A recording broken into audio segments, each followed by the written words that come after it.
Tabi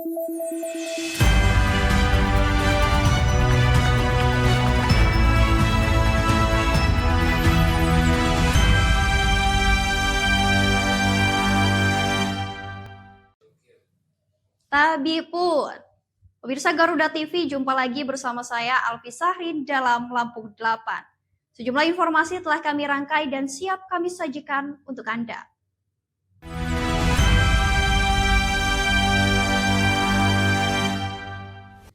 Pemirsa, Kapolri Jenderal Listio Sigit Prabowo kembali melakukan mutasi besar-besaran di jelang akhir tahun 2025. Sebanyak 1.086 personil perwira tinggi dan perwira menengah dimutasi. Mutasi yang dituangkan dalam 5 surat telegram Kapolri itu di lingkungan Polda Lampung menyentuh 4 pejabat utama serta 2 Kapolres.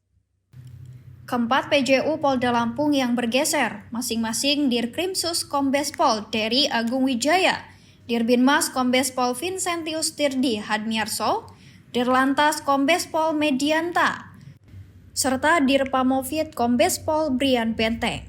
Lalu 2 Kapolres yang masuk daftar mutasi adalah Kapolres Lampung Barat dan Kapolres Pesawaran. Di jajaran pejabat utama Polda Lampung, Direktur Pengamanan Objek Vital Dirpamovit Polda Lampung Kombes Pol Brian Benteng diangkat sebagai penata kebijakan Kapolri Madya.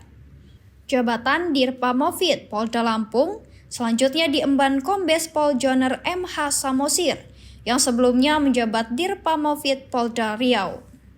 Direktur Lalu Lintas Dirlantas Polda Lampung Kombes Pol Medianta dimutasi sebagai Dirlantas Polda Sulawesi Utara. Posisi Dirlantas Polda Lampung kini diisi Kombes Pol Nicholas Dedi Arifianto yang sebelumnya menjabat Dirsamapta Polda Daerah Istimewa Yogyakarta. Mutasi juga menyasar Direktorat Reserse Kriminal Khusus Polda Lampung, Kombes Pol Dery Agung Wijaya, diangkat dalam jabatan baru sebagai Kasubdit 1 Diti Pideksus Bareskrim Polri. Jabatan di Reskrimsus Polda Lampung selanjutnya diemban AKBP Heri Rusyaman, yang sebelumnya menjabat Wakapolresta Samarinda. Lalu Dirbinmas Polda Lampung, Kombes Pol Vincentius Tirdi Hadmiarso, dimutasi sebagai Analis Kebijakan Madya, Bidang Binmas Baharkam Polri. Jabatan Dirbinmas Polda Lampung selanjutnya diemban Kombes Pol AF Indra Napitupulu, yang sebelumnya Kabid TIK Polda Bangka Belitung. Lalu 2 Kapolres yang turut masuk dalam daftar mutasi dan promosi yaitu Kapolres Lampung Barat, AKBP Rinaldo Aser yang diangkat dalam jabatan baru sebagai Kabak Dalop Rups Polda Metro Jaya. Posisi Kapolres Lampung Barat selanjutnya diisi AKBP Samsu Wirman yang sebelumnya menjabat Kasub Bakminsis Korsis Sespimen. Sementara Kapolres Pesawaran AKBP Heri Sulistio diangkat sebagai Wakil Direktur Intelkam Polda Jawa Timur. Jabatan Kapolres Pesawaran kini dipercayakan kepada AKBP Alfi Granito yang sebelumnya menjabat Kanit 1 Subdit 2 Diti Pit Siber Bareskrim Polri. Dari Jakarta, tim Garuda TV melaporkan. Informasi lainnya pemirsa, seorang buruh tani Legiman 39 tahun, warga desa Tambah Rejo Barat, Kecamatan Gading Rejo, Pringsewu, tewas bersimpah darah usai terlibat cekcok di Lapotuak, Wates Selatan, Kecamatan Gading Rejo, pada Sabtu 20 Desember 2025 dini hari. Terduga pelaku penusukan adalah sesama pengunjung Lapotuak, kabur bersama 2 temannya usai melakukan aksinya. Berdasarkan informasi yang dihimpun, korban datang sendirian ke Lapotuak sekitar pukul 10 malam waktu Indonesia Barat. Saat itu Lapo sudah ramai oleh pengunjung lain. Ketika sedang duduk dan minum tuak, tubuh korban tak sengaja tersenggol pengunjung lain. Korban sempat menegur dan keduanya terlibat adu mulut singkat. Namun situasi mereda setelah korban menghindar dan menuju penjual untuk membayar minuman. Tak lama berselang saat korban sedang membayar, seorang pria menghampirinya dan mengajak keluar Lapo. Beberapa menit kemudian pengunjung mendengar suara keributan di jalan depan Lapotuak. Saat dicek, korban terlihat tergeletak sambil mengerang kesakitan. Setelah diperiksa, korban diketahui mengalami luka tusuk di bagian perut hingga mengeluarkan banyak darah. Sementara itu, pria yang sebelumnya mengajak korban keluar terlihat melarikan diri bersama 2 orang lainnya. Melihat kondisi korban, sejumlah pengunjung segera membawanya ke Puskesmas Wates. Namun setelah dilakukan pemeriksaan oleh tenaga medis, korban dinyatakan telah meninggal dunia. Warga kemudian melaporkan kejadian tersebut ke Polsek Gadingrejo. Kapolsek Gadingrejo Ibtu Sugianto mewakili Kapolres Pringsewu AKBP M Yunus Saputra membenarkan adanya peristiwa penganiayaan yang mengakibatkan korban meninggal dunia. Kapolsek Ibtu Sugianto mengatakan setelah menerima laporan, petugas langsung mendatangi lokasi kejadian untuk melakukan olah tempat kejadian perkara TKP. Saat ini polisi masih melakukan penyelidikan dan pengejaran terhadap terduga pelaku. Dari Pringsewu, Garuda TV melaporkan. Ya pemirsa, Polresta Bandar Lampung selama sebulan terakhir berhasil menangkap 22 pelaku narkotika. 1 orang diantaranya pecatan Polri. Kasat Narkoba Polresta Bandar Lampung, Kompol Imade Indrawijaya mengatakan para tersangka yang ditangkap berasal dari seluruh polsek di Kota Bandar Lampung yang berasal dari 21 laporan polisi atau kasus. Dalam 1 bulan, Polresta Bandar Lampung berhasil mengamankan 22 pelaku narkoba. 1 diantaranya merupakan pecatan Polri. Keberhasilan ini merupakan kinerja dari tingkat polsek yang semuanya berjenis kelamin laki-laki. Kasat Narkoba Polresta Bandar Lampung, Kompol Imade Indrawijaya mengatakan, polisi melakukan pengungkapan narkotika dari 1 November 2025 sampai 18 Desember 2025. Untuk barang bukti narkotika diantaranya sabu 32,86 gram, tembakau sintetis 32,50 gram, dan pil ekstasi sebanyak 35,5 butir. Polisi menduga barang haram tersebut dapat dikonsumsi sebanyak 246 orang dan jika ditaksir dari kerugian finansial sekitar 55 juta rupiah. Adapun pecatan Polri yang berhasil ditangkap bernama Heru Hantoro yang merupakan residivis kasus narkoba dan pada 2019 silam di penjara. Kini kembali ditangkap polisi. Dari tangan tersangka pecatan Polri tersebut didapati barang bukti sebanyak 17 paket diduga sabu. Made mengatakan Heru dalam melakukan aksinya dengan menjual sabu yang dibuat paket atau dipecah-pecah. Dari Bandar Lampung, Garuda TV melaporkan. Pemirsa, Gubernur Rahmat Mirjani Zausal meresmikan embung Kemiling yang berlokasi di Kelurahan Beringin Raya, Kecamatan Kemiling, Kota Bandar Lampung pada Sabtu 20 Desember 2025. Kehadiran embung tersebut diharapkan menjadi solusi pengelolaan air, sekaligus ruang publik baru bagi masyarakat. Gubernur Mirja menyampaikan air merupakan sumber kehidupan yang harus dikelola secara bijak, khususnya di kawasan Kemiling yang terus berkembang dengan pertumbuhan permukiman dan meningkatnya aktivitas warga. Kondisi tersebut berdampak pada tingginya kebutuhan air, serta potensi genangan saat musim hujan dan kekeringan saat kemarau. Gubernur menjelaskan embung Kemiling dibangun sebagai jawaban atas tantangan tersebut, dengan luas tampungan sekitar 1,50 hektar dan kapasitas mencapai 30 juta liter air.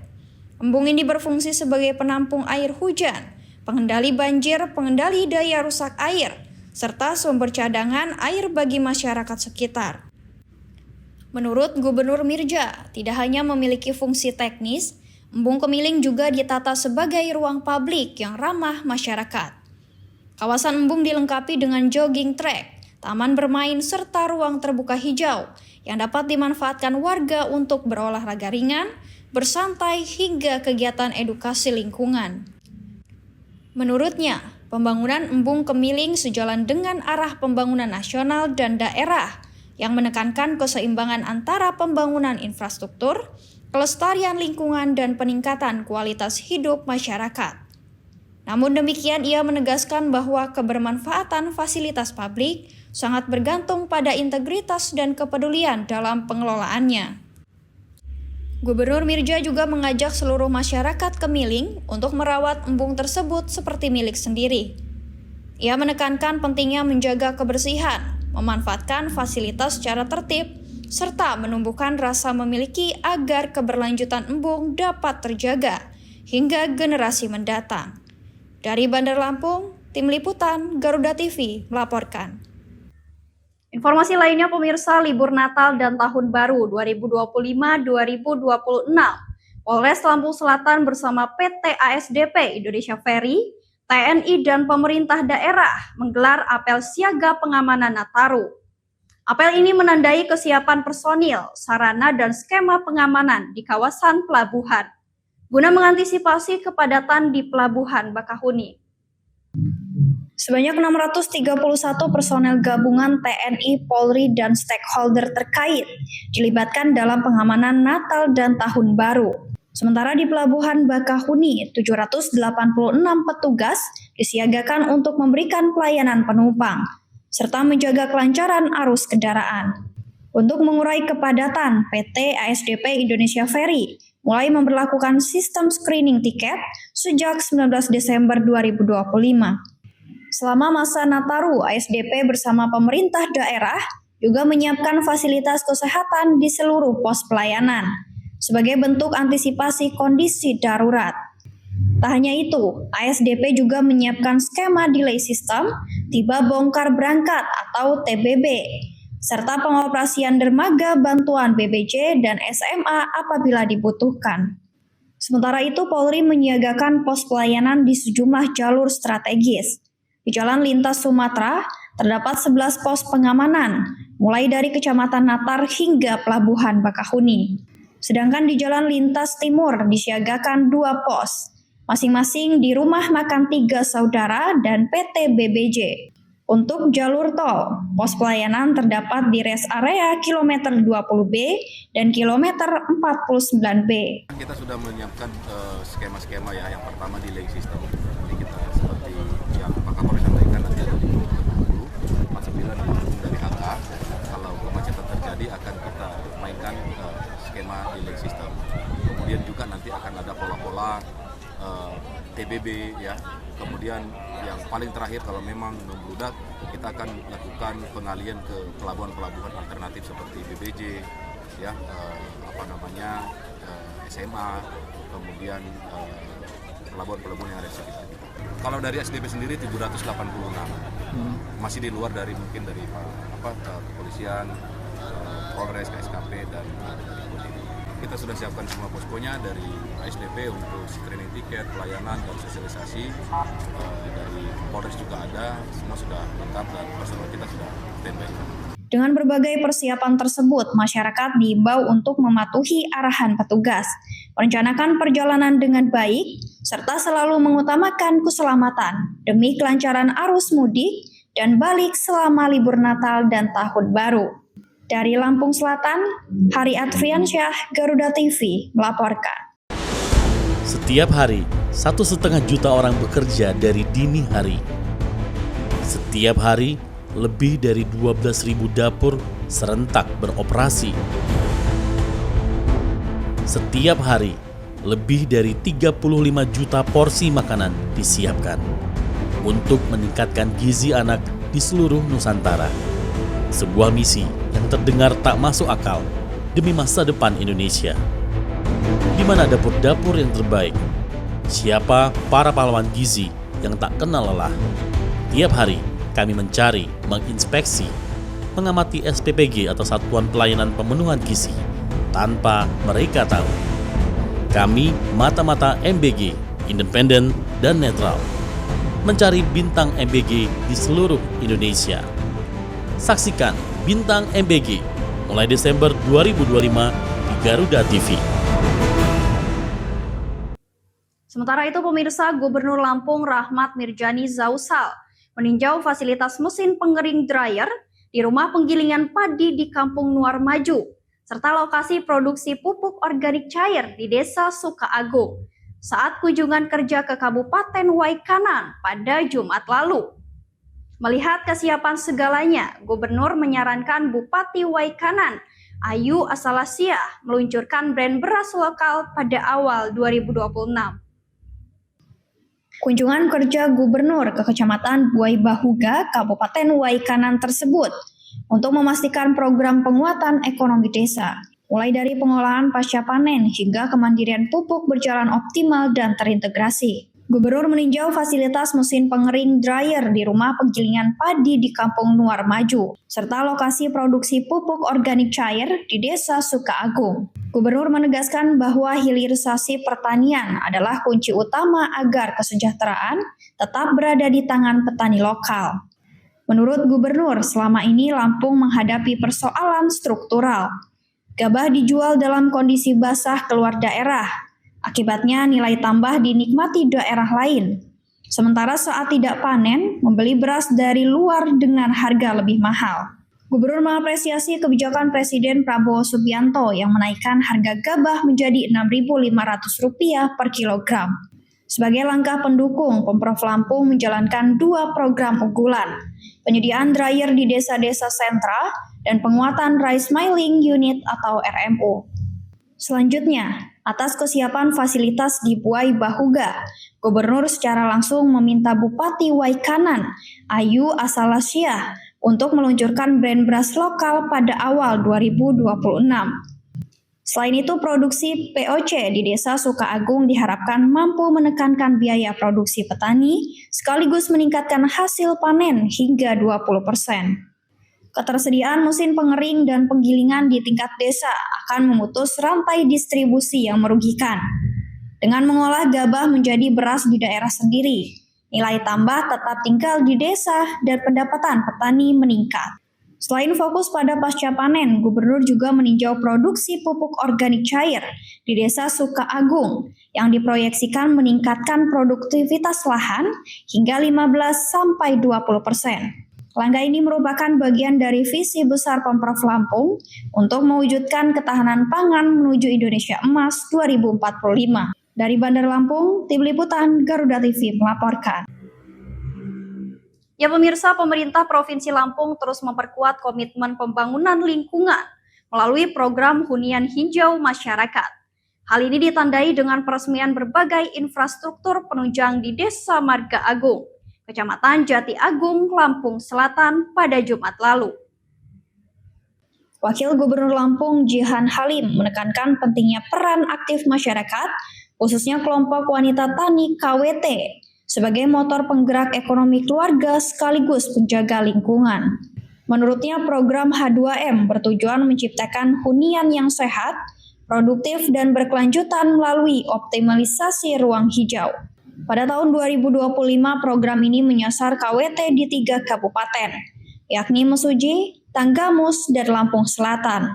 Khusus di Lampung Selatan terdapat 6 KWT yang menerima bantuan infrastruktur mulai dari rumah produksi. Program hunian hijau masyarakat H2M bukan sekedar membangun infrastruktur fisik, melainkan membangun ekosistem kehidupan di Desa Marga Agung, Lampung Selatan. Program ini resmi diperkuat dengan hadirnya fasilitas baru yang diresmikan langsung oleh Wakil Gubernur Jihan Halim.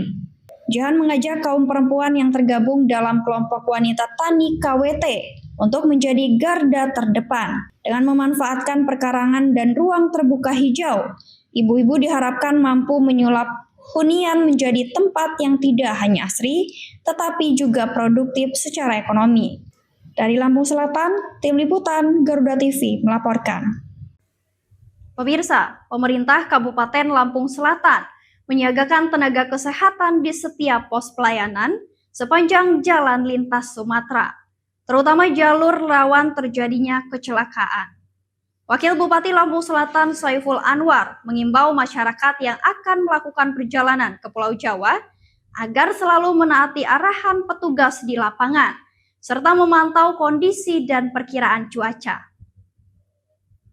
Wakil Bupati Lampung Selatan Saiful Anwar bersama Forkopimda dan stakeholder terkait mengikuti apel siaga pengamanan Natal dan Tahun Baru 2025-2026. Dalam apel tersebut, Saiful Anwar melakukan pengecekan kesiapan personel, sarana, dan kendaraan operasional yang akan digunakan selama periode libur akhir tahun. Sebagai bentuk dukungan pengamanan Natal dan Tahun Baru, pemerintah daerah Lampung Selatan menurunkan tenaga medis di pos pelayanan dan pos pengamanan. Pos tersebut tersebar sepanjang jalan lintas Sumatera, mulai dari Kecamatan Natar hingga kawasan Pelabuhan Bakahuni. Tak hanya tenaga kesehatan, petugas pemadam kebakaran, Satuan Polisi Pamong Praja, serta Dinas Perhubungan Kabupaten Lampung Selatan juga disiagakan. Petugas ditempatkan di titik-titik rawan, kawasan wisata, dan pos pelayanan. Langkah ini dilakukan guna memberikan rasa aman dan nyaman bagi masyarakat selama libur Natal dan Tahun Baru. Selain itu, Wakil Bupati Lampung Selatan Saiful Anwar mengimbau masyarakat agar selalu mematuhi Selain itu, Wakil Bupati Lampung Selatan Saiful Anwar mengimbau masyarakat agar selalu mematuhi arahan petugas di lapangan. Masyarakat juga diminta memastikan kondisi kesehatan dan selalu memantau perkiraan cuaca sebelum melakukan perjalanan. Seperti yang disampaikan oleh GM ASDP tadi bahwa saat ini kita tidak hanya akan menghadapi kepadatan lalu lintas, tapi juga kondisi cuaca yang sama-sama kita ketahui semakin hari semakin memburuk. Jadi saya mengimbau kepada masyarakat yang akan melakukan perjalanan untuk melaksanakan libur Nataru, yang pertama bersabar. Karena semua stakeholder sudah berupaya melakukan pelayanan yang sebaik-baiknya, semaksimal mungkin. Kemudian ketika nanti ada aturan pengumuman juga mohon dipatuhi karena itu semua untuk ketertiban dan kelancaran kita semua. Wakil Bupati Lampung Selatan juga mengingatkan apabila merasa lelah saat berkendara, masyarakat dapat beristirahat di rest area atau pos pelayanan yang telah disediakan demi keselamatan selama perjalanan. Dari Lampung Selatan, Hari Adfriansyah, Garuda TV, melaporkan. Ya pemirsa, unit Reskrim Polsek Kemiling berhasil meringkus seorang pelaku pencurian kendaraan bermotor bersenjata api yang kerap meresahkan warga. Pelaku ditangkap tak lama setelah melancarkan aksinya di sebuah klinik kesehatan pada Jumat 12 Desember 2025. Kapolresta Bandar Lampung Kombes Pol Alfred Yakob Tilukai menjelaskan bahwa peristiwa bermula saat korban bernama Ika Maulina memarkirkan sepeda motornya di parkiran Klinik Cahaya Sehat, Jalur 2 Perum BKP Kemiling. 2 jam berselang, rekan korban berteriak setelah melihat sepeda motor Honda Beat milik korban telah raib dibawa lari pelaku. Akhirnya pelarian tersangka bernama Nacha Apriansyah, warga Natar, Lampung Selatan terhenti di Gang Waluh, Kecamatan Kemiling Raya. Warga yang sigap melihat aksi pelaku langsung melakukan pengejaran hingga berhasil menangkapnya. Dari tangan tersangka, polisi berhasil menyita sejumlah barang bukti, berupa 1 unit sepeda motor Honda Beat hitam BE 2654 AVI, 1 buah kunci letter T beserta 10 mata kunci runcing, 1 pucuk senjata api rakitan jenis revolver, 2 butir amunisi aktif. Atas perbuatannya tersangka kini mendekam di sel tahanan dan dijerat pasal berlapis, yakni pasal 363 KUHP tentang pencurian dengan pemberatan, serta pasal 1 ayat 1 Undang-Undang Darurat nomor 12 tahun 1951 terkait kepemilikan senjata api ilegal. Tersangka terancam hukuman maksimal 20 tahun penjara. Dari Bandar Lampung, Solihin, Garuda TV, melaporkan. Ya pemirsa, menutup akhir tahun 2025, Kejaksaan Negeri Sukadana Kabupaten Lampung Timur memusnahkan sejumlah barang bukti dari 41 perkara pidana umum. Seluruh barang bukti yang dimusnahkan telah berkekuatan hukum tetap. Hasil dari periode bulan September hingga Desember 2025. Pemusnahan barang bukti digelar di halaman kantor Kejari Kabupaten Lampung Timur. Kegiatan ini turut dihadiri oleh perwakilan Polres Lampung Timur, BNNK Lampung Timur, Pengadilan Negeri, Dinas Kesehatan, serta pihak Rutan Sukadana. M. Tarik El Pasaputra selaku eksaminasi bidang pidana umum Kejari Lampung Timur yang didampingi Kasat Reskrim Polres Lampung Timur, AKP Stefanus Boyo mengatakan pemusnahan ini merupakan bagian dari tugas jaksa penuntut umum sebagai pelaksana putusan pengadilan. Hal ini sebagai bentuk kepastian hukum sekaligus edukasi kepada masyarakat bahwa hukum ditegakkan tanpa pandang bulu. Barang bukti yang dimusnahkan merupakan hasil dari tindak pidana umum yang telah berstatus atau inkraj. Berdasarkan data perkara terbanyak didominasi oleh tindak pidana narkotika sebanyak 22 perkara. Proses pemusnahan dilakukan dengan cara diblender dan dibakar untuk barang bukti narkotika. Sedangkan untuk barang bukti fisik lainnya dihancurkan menggunakan mesin gerinda, guna memastikan barang-barang tersebut tidak dapat dipergunakan kembali. Adapun perkara-perkara yang kami musnahkan pada hari ini, yang pertama ada tindak pidana narkotika sebanyak 22 perkara, tindak pidana perlindungan anak sebanyak 3 perkara, tindak pidana perikanan sebanyak 2 perkara, tindak pidana senjata tajam sebanyak 1 perkara, tindak pidana perjudian sebanyak 2 perkara, tindak pidana pencurian sebanyak 7 perkara, tindak pidana penganiayaan sebanyak 2 perkara, dan tindak pidana kekerasan seksual sebanyak 2 perkara. Jadi pada hari ini kami ada total seluruh sebanyak 41 perkara. Dari Lampung Timur, Rizwan, Garuda TV melaporkan. Setiap hari, 1,5 juta orang bekerja dari dini hari. Setiap hari, lebih dari 12.000 dapur serentak beroperasi. Setiap hari, lebih dari 35 juta porsi makanan disiapkan untuk meningkatkan gizi anak di seluruh Nusantara. Sebuah misi yang terdengar tak masuk akal demi masa depan Indonesia. Di mana dapur-dapur yang terbaik? Siapa para pahlawan gizi yang tak kenal lelah? Tiap hari kami mencari, menginspeksi, mengamati SPPG atau Satuan Pelayanan Pemenuhan Gizi tanpa mereka tahu. Kami mata-mata MBG, independen dan netral, mencari bintang MBG di seluruh Indonesia. Saksikan Bintang MBG mulai Desember 2025 di Garuda TV.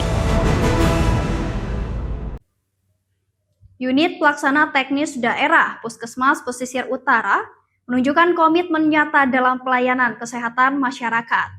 Bersama tim medis, kader Posyandu turun langsung melakukan kunjungan rumah, door to door, untuk memberikan pelayanan kesehatan gratis bagi warga di sejumlah pekon desa. Kegiatan rutin bulanan ini bertujuan untuk memastikan seluruh lapisan masyarakat, mulai dari balita hingga lansia, mendapatkan akses kesehatan yang layak. Prioritas untuk warga yang terkendala fisik, program jemput bola ini dikhususkan bagi warga yang memiliki keterbatasan fisik sehingga tidak bisa hadir ke lokasi posyandu. Ada beberapa warga yang memang tidak bisa hadir ke posyandu. Dengan program ini, tim medis mendatangi ke rumahnya, baik itu balita maupun lansia, mengecek kondisi kesehatan mereka, mulai dari pola makan hingga riwayat penyakit yang diderita. Salah satu contohnya adalah Ibu Almani, 78 tahun, seorang lansia asal Pekon Padang Rindu.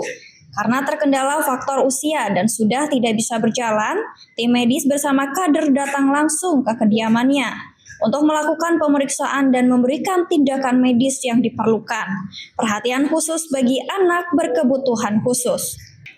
Selain lansia, perhatian juga diberikan kepada Rizky Pratama, seorang anak di Pekon Padang Rindu yang mengidap penyakit bawaan sejak lahir. Tim medis secara intensif memantau perkembangan kesehatannya. Kegiatan ini rutin dilaksanakan tiap bulan ya. Ini sebagai kelanjutan dari Posyandu ILP ya.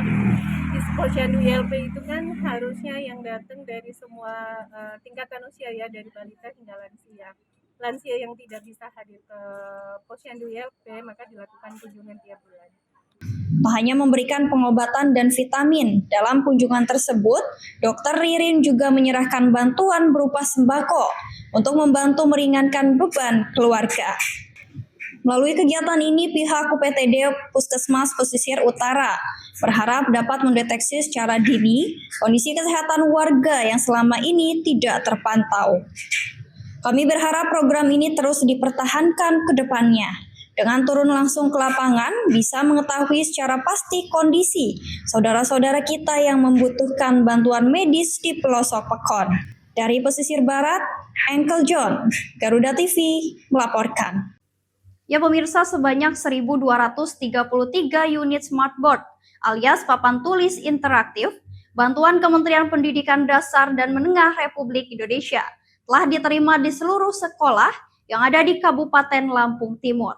Untuk tingkat TK dan PAUD menerima sejumlah 453 unit, SD 581 unit, dan jenjang SMP 189 unit. Program digitalisasi pendidikan melalui bantuan smartboard merah putih alias papan tulis interaktif sudah menjangkau ribuan sekolah di Kabupaten Lampung Timur, Provinsi Lampung. Masing-masing sekolah tingkat dasar hingga sekolah menengah pertama menerima seperangkat smartboard lengkap dengan materai digital di dalamnya. Kepala Dinas Pendidikan Kabupaten Lampung Timur, Marsan, mengatakan sebanyak 1.233 unit TV pintar telah didistribusikan dan diterima masing-masing sekolah. Untuk tingkat TK dan PAUD menerima 453 unit, SD sebanyak 581 unit, dan jenjang SMP sebanyak 189 unit. Terima kasih. Jadi yang pertama saya sampaikan bahwa di Kabupaten Lampung Timur telah menerima bantuan program percepatan digitalisasi pembelajaran yang merupakan Inpres nomor 7 tahun 2025, jumlahnya 1.233, itu meliputi jenjang taman kanak-kanak, SD dan SMP. Untuk membantu guru mengoperasikan smartboard, Disdikbud Lampung Timur juga telah menerjunkan tim khusus yang telah mendapatkan pelatihan untuk selanjutnya memberikan pembekalan ke sekolah-sekolah. Smartboard alias papan tulis interaktif merupakan seperangkat media pembelajaran all-in-one yang menggabungkan audio, visual, dan sentuhan layar. Dengan adanya smartboard, proses belajar mengajar menjadi lebih interaktif berkat tampilan layar sentuh yang dapat menarik minat peserta didik. Alhamdulillah sekolah kami SMP Al-Quran Samudul Hidayah yang ada di Desa Gedongwani Timur, Kecamatan Marga 3, Kabupaten Lampung Timur sudah mendapatkan bantuan smartboard sebanyak 1 biji beserta rangka kakinya lengkap. Yang jelas terima kasih pada Pak Prabowo yang sebesar-besarnya atas program nasionalnya. Perangkat smartboard ini sangat membantu sekali guru-guru dalam menyampaikan bahan ajarnya, menyampaikan materinya khususnya di bidang-bidang ilmu atau mata pelajaran sains, karena ini sangat membantu karena audio visual ini sangat mendukung sekali untuk materi kuliah. Hingga akhir semester ganjil tahun ajaran 2025 hingga 2026 ini, pemerintah masih terus melakukan pendampingan terkait pemanfaatan smartboard yang ditargetkan sudah siap digunakan secara masif pada awal semester depan. Dari Lampung Timur, Rizwan, Garuda TV melaporkan. Pemirsa, jelang libur Natal dan Tahun Baru, destinasi wisata khususnya pantai diprediksi akan dipenuhi wisatawan. Namun sayang beberapa akses jalan menuju lokasi wisata masih belum mendukung dan dalam keadaan rusak. Hal ini diakui oleh Gubernur Lampung Rahmat Mirjani Zausal. Dirinya akan memberikan perhatian lebih untuk mendukung sektor pariwisata. Destinasi wisata di Lampung khususnya pantai diprediksi akan dipenuhi oleh pengunjung. Wisata rakyat ini masih menjadi primadona untuk masyarakat menghabiskan waktu libur bersama keluarga. Selain dinilai murah meriah, wisata pantai ini juga masih dinilai aman dan nyaman bagi anak-anak. Namun sayang, beberapa akses wisata pantai di Lampung belum mendapat perhatian yang layak dari pemerintah. Akses jalan masih banyak yang rusak dan berlubang. Hal ini menjadi salah satu kendala wisatawan yang akan berlibur. Kerusakan infrastruktur jalan menuju daerah wisata juga diakui oleh Gubernur Lampung Rahmat Mirjani Zausal. Infrastruktur menjadi poin utama agar wisata bisa berkembang. Dirinya berkomitmen akan meningkatkan kualitas jalan menuju akses-akses wisata di seluruh Provinsi Lampung sebagai langkah mendorong pertumbuhan sektor pariwisata dan investasi. Dari Bandar Lampung, Garuda TV melaporkan. Ya pemirsa, informasi tadi sekaligus menjadi penutup perjumpaan kita pada hari ini. Saya Alvi Saharin beserta segenap kru yang bertugas pamit undur diri. Terima kasih dan sampai jumpa.